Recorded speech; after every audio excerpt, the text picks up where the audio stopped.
This is the Lone Crater YouTube. We hope this video helps.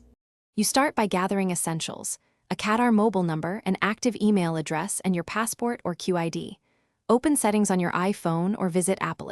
Apple.com, choose Create your Apple ID. Enter your name, birth date, email, and a strong password. Use letters, numbers, and symbols for security. Once done, add the Qatar country code for your phone.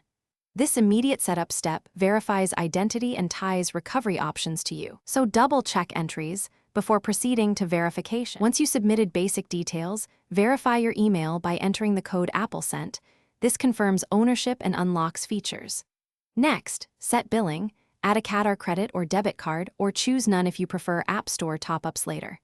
If MATA is available, link it as a card option. Make sure to enable two-factor authentication. Apple will use your Qatar phone for codes.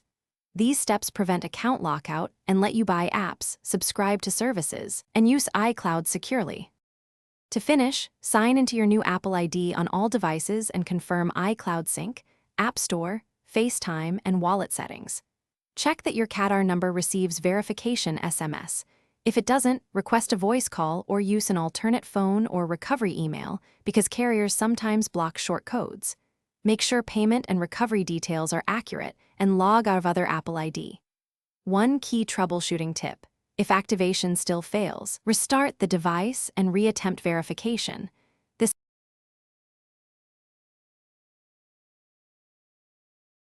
Thanks for watching. Consider subscribing if we helped you.